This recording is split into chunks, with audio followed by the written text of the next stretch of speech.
한 분이 한 3주 전인가요? 그 자전거를 타시다가 급경사 비탈길을 내려오는데 본인은 모른답니다. 어떻게 내가 병원에 실려왔는지. 그런데 이제 그분 편에 의하면은 아, 지켜보던 길 가던 사람이 신고를 해서 119 왔는데 설명을 해주더래요. 자전거 급경사 아마 뭘 물체를 봤는지 사람 봤는지 급브레이크를 밟았나 보죠. 그러니까 이제 어디에 처박힌 거예요, 이렇게. 급경사 내려오다가. 근데 핸들을 붙잡은 그 자체로 그냥 꼬꾸라졌답니다.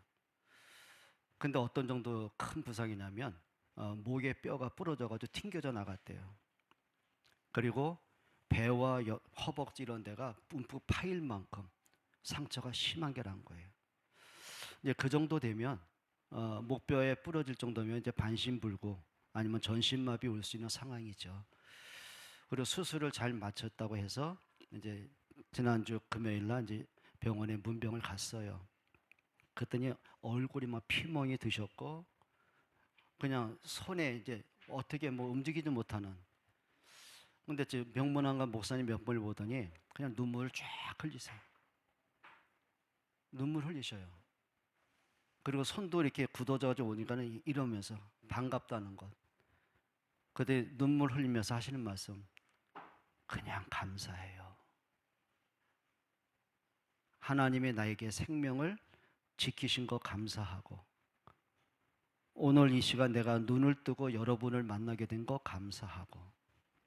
예전에 그런 분이 아니었거든요. 늘 이분은 건강에 자신 있었던 분이고 뭐 경제적으로 넉넉했던 분이고 그런데 그날의 그 표정, 그날의 말도 어눌해가지고 말을 제대로 못 하셔요. 그런데 그냥 감사하대요. 그래서 제가 옆에서 농담 삼아 목사님, 지금 목사님 감사하다는 고백, 우리를 사랑한다는 고백 동영상으로 찍을 게 다시 한번 해요. 가지고 웃음바다가 됐어요. 내가 그 모습 보면서 그래 말이야. 고난이 왔을 때, 어려움이 왔을 때 사람들이 이제 두 가지로 갑니다. 왜 그때 하나님 나를 안 도와주셨을까? 하나님이 살아계시다면 내가 왜 이렇게 대형 사고를 맞이했을까?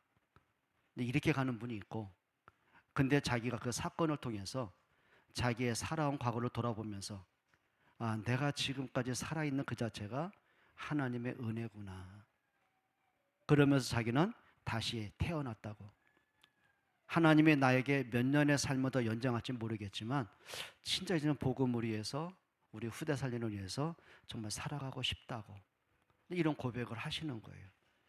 근데 그 시간이 얼마나 또 제 자신이 돌아보게 되든지 우리는 늘 잊고 살 때 많잖아요.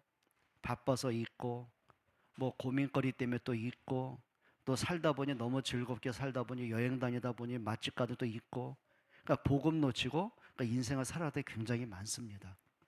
여러분 이 한 시간에 오늘 하박국 선지자가 국가적인 위기와 자기 개인의 위기를 겪으면서 충격도 받고 하나님 앞에 또 따지기도 해보고 그러면서 하나님의 말씀에 귀를 기울이기도 하면서 어떻게 답을 찾아가고 어떻게 회복돼 가는지 그 과정을 좀 보고자 합니다. 한번 따라 합시다.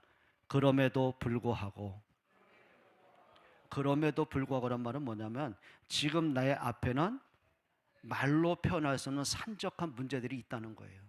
근데 그 문제 때문이 아니고 그럼에도 불구하고는 그 진짜 다음 것을 본다는 얘기예요. 마치 뭐와 같으냐면 요셉이 형들 때문에 노예로 팔려갔으니 그게 보통 사건이겠습니까? 억울하게 누명 쓰고 감옥에 갇혔으니 이게 얼마만큼 위기적인 인생 평생을 두고 고통의 사건이겠습니까? 근데 요셉이요 그럼에도 불구하고 그 문제와 사건을 통해서 일하시는 하나님의 계획들을 보더라는 거죠. 자, 첫 번째입니다. 우리가 좀 이런 답을 찾았으면 좋겠어요. 그 어떤 경우에도, 어떤 상황에도, 어떤 문제 속에서도 우리가 뭘 찾아낼 것인지. 자, 그러면 오늘 하박국 선지자가 어느 시대 통치냐면요, BC 600년경에 그가 이제 선지자로 활동하던 시대입니다. 자, 그러면 그 당시는 남유다가 바벨론에 의해서 3번에 걸쳐서 침략을 받습니다. 그리고 바벨론 군사들이 쳐들어올 때마다 온 나라는 쑥대밭이 됩니다. 그리고 수많은 사람들이 포로로 끌려갑니다. 그리고 수확철이 되면 또다시 쳐들어와서는 모든 곡식까지도 양식을 다 탈취해 갑니다. 이런 위기적인 상황이죠. 그럼 그때 통치하던 왕이 여호야김 왕이 통치를 합니다. 근데 이 왕은 이 폭정과 그리고 백성들을 포갑하는 그런 정치를 해요. 그럼 그 밑에 있는 정치인들은 어떻게 할까요? 그렇죠. 자기 실리를 채우고 백성들을 탄압하고 그리고 포갑을 하고 많은 부정부패를 하던 그 시대입니다. 그러니 백성들은 혼란한 시대죠. 자, 전쟁은 터집니다. 모든 것이 약탈돼 갔으니 먹을 양식도 없습니다. 그냥 굶어 죽는 사람이 속출하는 거예요. 그런데도 불구하고 이들은 깨닫지 못하고요, 끊임없이 또 우상 섬기는 일에 또 혈안이 돼 있고, 또 그 고난 속에 또 타락한 삶을 살아가고, 나라 전체가 완전히 영적으로 육적으로 살면서 사회적으로 암울한 시대가 바로 하박국 선지자가 사역하던 그 시대입니다. 결국은 BC 586년에 저 바벨론의 느부갓네살 왕이 세 번째 침략을 하군요, 유다가 완전히 멸망을 당하는, 그러니까 이제 하박국 선지자가 그 모든 고난의 역사를 지켜보고 있는 거예요. 그러니 이게요, 오늘 성경은 우리가 읽겠지만은 내 뼈가 흔들리고 내 창자가 흔들립니다. 그러니까 사람이 떨면 그렇잖아요. 긴장하고 두렵고 고통 속에 있으면 어찌할 바를 모르는, 그냥 사람이 심장이 떨리는 이런 상황까지 오는 겁니다. 자, 그런데 또 개인적인 문제는 또 어떤 문제일까요? 오늘 성경에 보게 되면 이렇게 말합니다. 17절 한번 보시죠. 비록 무화과 나무가 무성하지 못하며, 이게 뭔 얘기예요?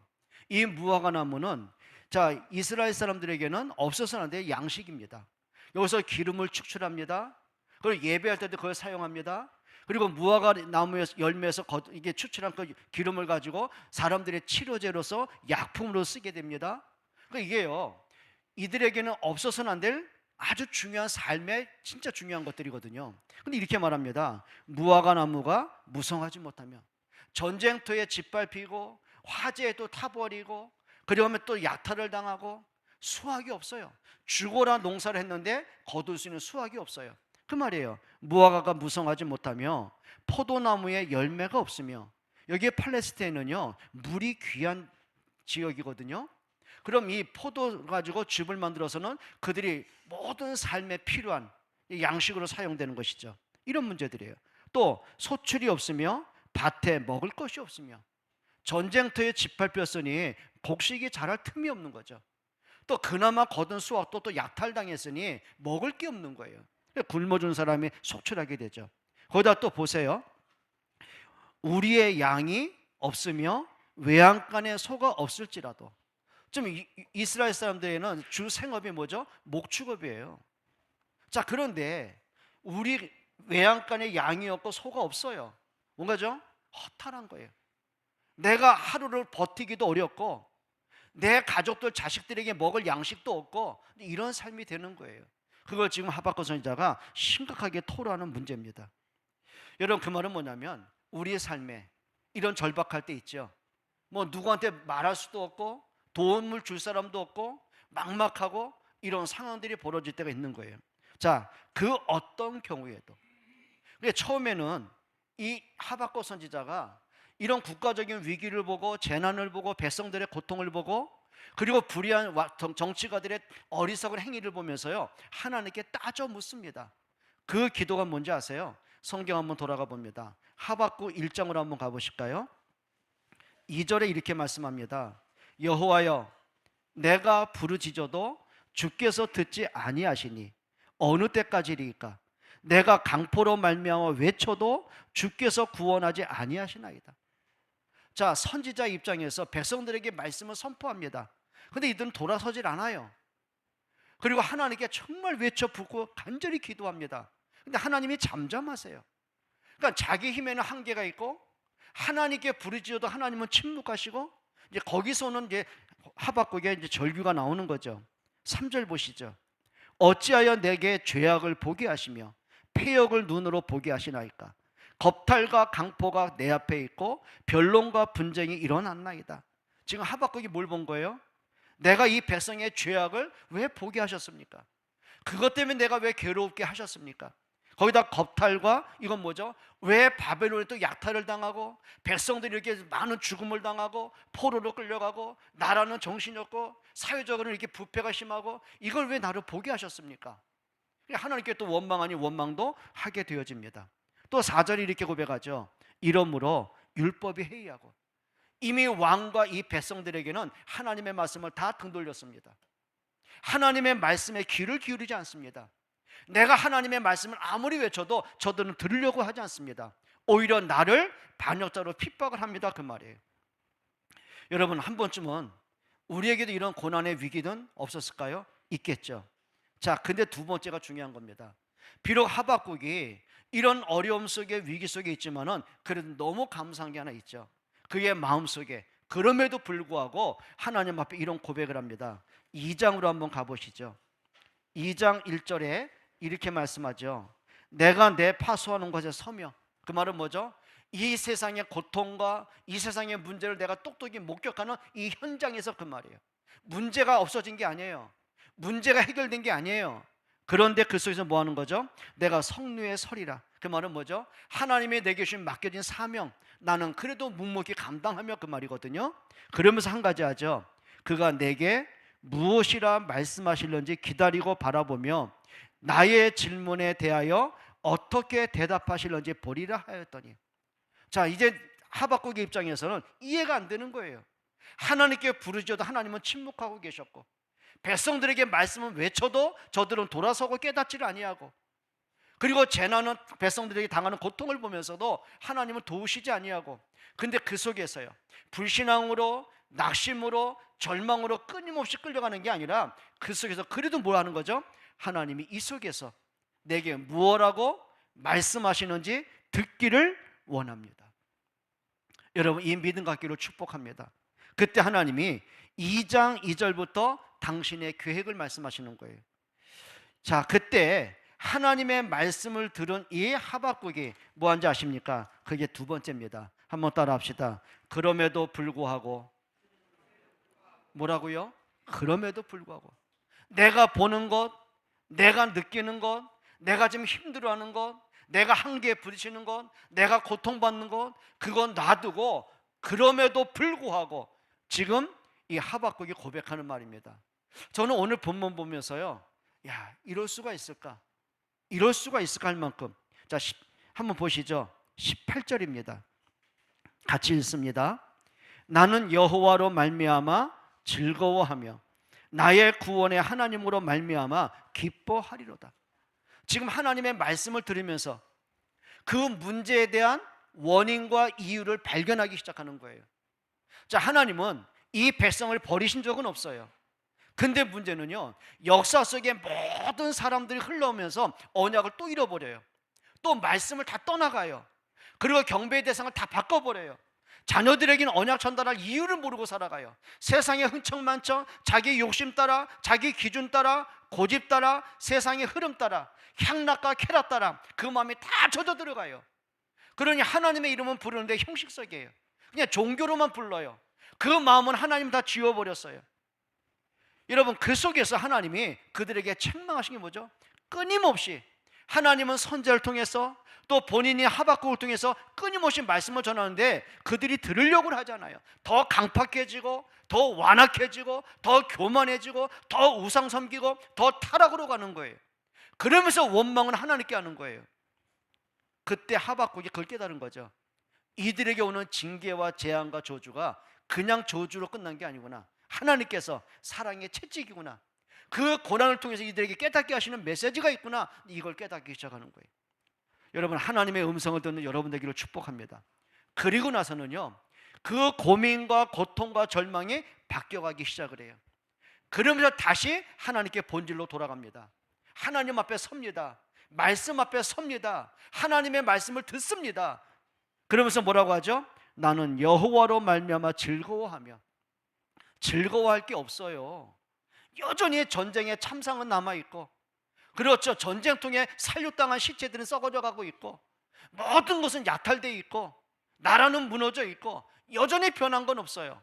근데 그 속에서 이 하박국이요, 그 문제에 대한 답을 찾습니다. 그 사건을 통한 하나님의 음성을 듣습니다. 이렇게 말합니다. 하나님 앞에 다시 서게 돼요.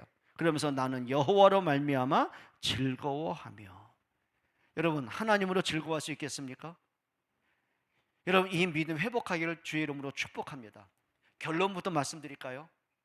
어떻게 하면 이렇게 될까요? 어떻게 하면 그 문제 속에, 사건 속에, 위기 속에 내 생각 따라, 문제 따라 끌려가는 것이 아니라 정말 하나님을 바라보고 말씀에 귀를 기울이고 여호와로 즐거워할 수 있을까요? 딱 한 가지입니다. 사실을 바로 보면 그렇게 돼요. 우리 인간들에게는요, 하나님이 그러할 만한 힘을 다 주셨어요. 사실을 바로 본다는 게 뭘까요? 예를 들어 한번 보겠습니다. 여러분, 하루 종일 일하시느라고 지쳤습니다. 이 무더운 여름날에 너무 피곤합니다. 그냥 집에 들어올 힘마저 없어가지고 들어오면 쓰러져 자고 싶습니다. 근데 어린 아이가 아빠 하고 달려듭니다. 그리고 막 아빠한테 매달리고 아빠 사랑합니다 막 아양 떨고 재롱 떨고 춤을 춥니다. 그럼 그때요, 아이를 발로 걷어차는 분 있어요? 걷어찰 분 있어요? 그거 이상하죠. 그냥 사랑해요. 저는요, 가끔 보면 이제 우리 사위가 저 참 피곤할 텐데, 힘들 텐데, 근데 유한이 주한이가 이제 아빠 오길 기다리다가 저녁 늦게 들어오잖아요. 그럼 매달려요, 이렇게. 그럼 놀아줘요. 그러면 애들 데리고 그냥 공원에 또 데리고 가요. 피곤한데. 근데 그러죠. 야, 좀 쉬어라. 아, 쉬지 뭘 데리고 가냐. 좀 주말에 놀아라. 근데 이렇게 말해요. 저는 이 시간이 가장 행복해요, 그러더라고요. 이 시간이 자기는 가장 행복하대. 그게 부모들의 마음 아닐까요? 사랑의 눈으로 봤을 때, 아이들, 내 눈에 띄는 그 아이들의 모습을 봤을 때 나의 피곤함을 잊어버리는 거예요. 그러면 또 어떻게 돼요? 사랑의 표현이 나가는 거예요. 여러분, 진짜를 보면, 본질을 보면, 진짜 사실을 바로 보면은요, 내게 있는 문제와 사건보다 더 뭐가 크게 보이는 거죠? 보이는 거예요. 그럼 언제 내가 불신앙이 될까요? 언제 내가 낙심이 될까요? 언제 내가 영적으로, 육적으로, 심리적으로 완전히 무너질까요? 진짜를 못 보면. 진짜를 못 보면. 여러분, 출애굽한 이스라엘 백성들이 홍해를 보는 순간 하나님을 잊어버렸어요. 나를 구원하신 하나님이 안 믿어졌어요. 하나님의 말씀을 잊어버렸어요. 문제만 보였어요. 홍해라는 문제를 보는 그 순간 그들의 마음속에 두려움과 낙심과 절망으로 밀려와요. 이렇게 말합니다. 우리가 홍해에 들어갈 길이 없다. 들어가는 사람 다 빠져 죽는다. 죽는 것만 봤어요. 뭘 못 본 거죠? 나를 구원하신 하나님을 안 봤어요. 창조주 하나님이 안 보였어요. 애굽을 무너뜨리시고 바로를 꺾으시고 430년의 저주를 해결하시고 출애굽하게 하신 하나님의 은혜와 그 능력과 사랑을 못 봤어요. 근데 모세에게는 그게 보였던 거예요. 가만히 있어라. 좀 가만히 있어라. 그거는 무기력하게 쳐다보고 있으란 말이 아니에요. 가만히 있어라. 그 말은 뭐죠? 문제가 아니다. 너희를 구원하신 하나님을 좀 봐라. 하나님이 너희를 애굽에서 구원해내시고 왜 다른 길로 안 가고 안전한 길, 편안한 길, 좋은 길 놔두시고 왜 홍해까지 인도하셨을까? 여호와가 너희를 구원하시고 좀 잘 봐라. 오늘 너희가 지금 보고 두려워하는 거 애국군데 영원히 보지 않게 될 것이다. 여호와가 너희를 위해 싸울 것이다. 뭘 보느냐가 중요한 거예요. 뭘 보느냐가 중요한 거예요. 여러분, 지금 하박국이 눈에 보이는 그 전쟁으로 인한 참상들, 아무리 말씀을 외쳐도 들으려고 하는 강박한 백성들, 바벨론이 와서 짓밟는 그 모습들, 백성들은 모든 걸 약탈당해 굶어 죽는 그 현장, 그걸 보고서 낙심한 게 아니라 그 문제를 통해서 하나님 깨닫게 하시는, 하나님이 경고하시는 그 음성을 듣고 나니까 하나님이 보여지는 거예요. 뭐라고 합니까? 나는 여호와로 말미암아 즐거워하며. 여러분, 하나님으로 즐거워하는 여러분 되기를 축복합니다. 근데 이게요, 하나님이 그렇게 하시더라고요. 저는 스바냐 3장 10절 너무 좋아합니다. 한번 찾아보시겠습니까? 하박국 다음에 있어서 찾기 좋을 거예요. 스바냐 3장 17절 한번 읽어보겠습니다. 같이 읽어봅니다. 시작. 너의 하나님 여호와가 너희 가운데 계시니 그는 구원을 베푸실 전능자시라. 그가 너로 말미암아 기쁨을 이기지 못하시며 너를 잠잠히 사랑하시며 너로 말미암아 즐거이 부르며 기뻐하시리라. 너의 하나님 여호와가 너희 가운데 계시니. 지금 이들은 스바냐 선지자나 하박국 선지자나 똑같은 위기 속에 있는 거예요. 똑같은 절망적인 상황을 보는 거예요. 그런데 하나님은, 백성들은 선지자나 하나님 우리를 떠나셨습니까? 왜 기도도 듣지 않으십니까? 하나님 정말 어디 계십니까? 이런 속에 빠져 있는데 하나님이 말씀하시는 거예요. 나는 너희 가운데 있다. 그 말은 뭐죠? 나는 너희를 떠난 적 없다는 거예요. 나는 너희를 버린 적 없다는 거예요. 너희 가운데 계시니 그 말이에요. 그럼 뭐라고 하시죠? 그는 구원을 베푸실 전능자시라. 그러면서 그 다음 말 보세요. 그가 너로 말미암아 기쁨을 이기지 못하시며. 아니, 우리가 하나님께 기쁨 드릴 만한 뭘 했습니까? 우리가 하나님께 기쁨을 드린 적이 언제 있었습니까? 근데 하나님 이렇게 말씀하셨습니다. 조건이 없더라고요. 내가 너를 기뻐한다. 그 다음 말 보세요. 나는 너를 잠잠히 사랑한다. 여기에 잠잠이란 말은 묵묵히, 요동하지 않고, 변하지 않고 잠잠히 뭐하며? 사랑하시며 너로 말미암아 즐거이 부르며 기뻐하시리라. 이게 하나님의 마음이더라고요. 한번 우리 17절 다시 읽어보겠습니다. 너자에다가 한번 자기 이름을 한번 불러보세요. 최영의 하나님 여호와가. 할 수 있습니까? 여러분 이름 다 있죠? 한번 불러보겠습니다. 시작. 최영의 하나님 여호와가 최영의 가운데 계시니 그는 구원을 베푸실 전능자시라. 그가 최영이로 말미암아 기쁨을 이기지 못하시며 최영이를 잠잠히 사랑하시며 최영이로 말미암아 즐거이 부르며 기뻐하시리라. 여러분 지금 하박국 선지자가 나는 그래도 여호와로 즐거워합니다. 그 말은 뭐죠? 나는 하나님 때문에 살 이유가 있습니다. 그 말이에요. 근데 그 이전에 하나님이 우리를 그렇게 보시는 거예요. 조건 없이. 여러분 아담과 하와가 하나님의 말씀을 거역합니다. 자기 욕심에 잡혀서 하나님을 대적합니다. 선악과를 떠먹고 멸망에 빠집니다.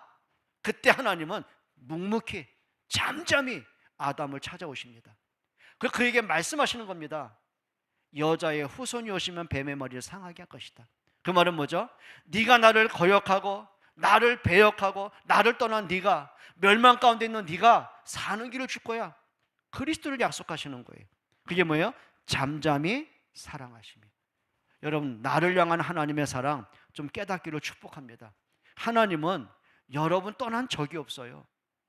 베드로가 예수님 부인하고 도망갔지만 부활하신 예수님은요 베드로 떠난 적이 없어요. 그 베드로를 찾아가십니다. 여러분 그게 뭐죠? 그게 잠잠히 사랑하시는 거예요. 여러분 여호와로 즐거워하는 여러분 되기를 축복합니다. 그래서 기억하셔야 돼요. 내 생명의 주관자이신 하나님을 기뻐하시기 바랍니다. 내 인생의 시간표를 갖고 인도해 가시는 하나님을 즐거워하는 여러분 되기를 축복합니다. 근데 우리는요 하나님으로 즐거워하는 것보다 너무 다른 즐거움이 너무 많아요. 여러분 솔직하게 우리가 복음을 듣고 정말 그리스도를 생각하고 하나님의 은혜를 생각하면서 감사가 되고 행복해지고 삶의 이유를 발견하십니까? 우리 그럴 때 많이 놓치잖아요. 그게 우리 중심 속에 있더라도 사실 우리가 그거 놓치고 살 때가 너무 많잖아요. 정말 기뻐할 때가 뭘까요?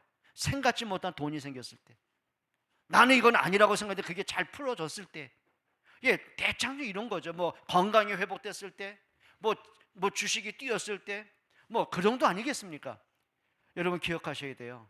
여호와로 즐거워할 수 있는 진짜 복음의 본질 찾는 여러분들에게 축복합니다. 또 18절에 이렇게 말씀하죠. 나의 구원의 하나님으로 말미암아 기뻐하리로다. 구원은 누구께 있어요? 사람의 손에 있지 않습니다. 하나님께 있습니다. 그 멸망의 나라가, 바벨론에 침략한 나라가 회복되는 길은 사람의 노력이 있지 않더라고요. 하나님의 계획 속에 있더라고요. 하나님 분명히 말씀하셨거든요. 예레미야 27장 28장에 보면은 내가 이 백성을 이방의 객이 되었다가 70년이 찬 후에 내가 돌아오게 할 것이다. 근데 그 예언의 말씀이 누굴 통해 이루어진 거죠? 그래요. 바벨론의 느부갓네살 왕이 BC 586년에 이스라엘을 침략을 합니다. 멸망을 당합니다. 그리고 포로로 끌려갑니다. 그리고는 이 백성들이 70년이 찼을 때 하나님은 바벨론의 3대 왕인 다리오 임금을 통해서 이 백성을 다시 돌아오게 합니다. 거기에 선봉장을 섰던 사람이 스룹바벨, 학개 이런 사람들이 앞장서 가지고요 포로에서 1차 귀환으로 들어옵니다. 그리고 무너진 성을 재건하고 불타버린 성전을 다시 세우고 백성들로 하여금 또 언약을 전달하고 이런 일이 벌어진 거거든요. 그걸 얘기하는 거예요. 그러니까 지금 하박국 선지자가 뭘 보냐면은, 그래, 구원은 내 열심과 내 능력이 있는 것이 아니고 하나님께 있음을 고백하게 되는 거예요. 여러분, 진짜 은혜, 진짜 회복, 진짜 구원, 하나님께 있음을 좀 믿기를 축복합니다. 그래요, 부모가 자녀를 위해서 얼마나 노력합니까? 얼마나 많은 사랑을 베풉니까? 얼마나 많은 헌신합니까? 그런데 그 아이의 미래의 시간표는요 부모에게 있지 않습니다. 여러분이 노력이 있습니까? 여러분의 헌신이 있습니까? 아니더라고요. 하나님이 여러분 자녀를 붙들기로 축복합니다. 우리의 생명도 마찬가지인 거예요. 여러분의 모든 삶의 주권자가 하나님이심을 믿기를 축복합니다. 그럼 내가 무엇으로 즐거워합니까? 내가 무엇으로 기뻐할 겁니까? 내게 도움 주는 사람이요? 내게 위로해 주는 사람이요? 나와 절친한 사람이요? 예, 기뻐하십시오. 필요한 겁니다. 근데 근본이 있어야 돼요. 내 생명의 근원, 내 삶의 이유가 하나님께 있기를 축복합니다. 지금 하박국이 그걸 얘기하는 거예요. 나는 여호와로 말미암아 즐거워하겠습니다. 내 현실, 내 문제, 내 생각 때문이 아니라 나는 여호와로 기뻐하겠습니다. 이 복음 깨닫기를 축복합니다. 아까 말씀드렸어요. 진짜를 보면, 사실을 보면, 복음을 복음으로 정확히 보면 그게 깨달아지는 겁니다. 그리고 19절이 이렇게 말하죠. 한번 읽어보겠습니다. 같이 읽습니다. 하박국 3장 19절입니다. 주 여호와는 나의 힘이시라. 나의 발을 사슴과 같게 하사 나를 나의 높은 곳으로 다니게 하시리로다. 주 여호와는 나의 뭐라고요? 힘이시라. 아니, 지금 이 하박국 선지자에게 힘이 되는 게 뭐가 있겠습니까? 누가 힘이 돼 주겠습니까? 근데 그 근원을 찾은 거예요. 하나님이 나의 힘이십니다. 하나님이 나의 은혜 능력이십니다. 여러분, 하나님께 힘을 얻기로 축복합니다. 다윗이 똑같은 고백을 하더라고요. 그렇게 사울에게 쫓김을 당하고 위기의 순간에요 이렇게 고백을 합니다. 나의 힘이 되신 여호와여, 내가 주님을 사랑합니다. 여러분, 하나님의 주는 힘을 얻기로 축복해요. 은혜 받기를 바랍니다. 그리고 나의 발을 사슴과 같게 하사. 지금 하박국이 지쳤어요. 더 이상 어떻게 막 버티는 힘이 지금 없는 상태거든요. 근데 말씀을 통해 깨닫는 그 순간에, 하나님의 계획을 보는 그 순간에 뭐라고요? 나의 발을 사슴과 같게 하사. 여러분, 사슴이 뛰어갈 때 누가 잡겠습니까? 근데 여기서는 저 초원의 사슴 정도가 아니에요. 이 당시에 산악지대에 있는 들사슴이 있죠. 그걸 얘기하는 거예요. 산악을 타고 절벽을 타고 뛰어다니는, 이걸 뭐가 맡겼냔 말이죠. 그만큼 뭐가 된 거죠? 하나님 앞에 힘을 얻는. 그러면서 이렇게 말합니다. 나를 나의 높은 곳으로 다니게 하시리로다. 회복해야 하게 하신 하나님. 결국은 하나님이 약속하신 대로 포로로 끌려간 70년이 찬 후에 하나님은 스룹바벨을 중심으로 포로에서 귀환하게 하시더라고요. 여러분, 진짜 응답, 진짜 은혜, 진짜 회복, 하나님 앞에서 찾기를 축복합니다. 저는 이 말씀 읽다가 이런 생각이 들더라고요. 그래 말이야, 좀 하박국이 한 말 있잖아요. 그 어려움 속에서도 나는 여호와로 즐거우며 기뻐하겠습니다. 그래서 제 각오를 한번 좀 생각해 봤어요. 뭐 아시다시피, 그래요, 제가 한동안에 말씀 운동하다가 한 4년 가까이 집에서 예배할 때가 있었잖아요. 그 당시에 성도들이 몇 명 안 됐어요. 그때는 김경호 장로는 그때 고3, 저 김혜연 지사 대학교 1학년, 그리고 뭐 박남수 장로, 뭐 유선 장로 몇 분 외에 되지 않았어요. 근데 이들이 하나같이 그때는요 굉장히 어려웠어요. 그러니까 삶도 어렵고 너무 가난 속에 있다 보니 헌금할 능력들이 없는 분들이었어요. 자, 그런 문제가 뭘까요? 또 그 당시는 또 은진이가 태어난 6개월 됐을 때, 근데 제가 살던 집에 이제 단독주택, 허름한 주택, 겨울 되면 찬바람이 이제 우풍이 들어온 집이었거든요.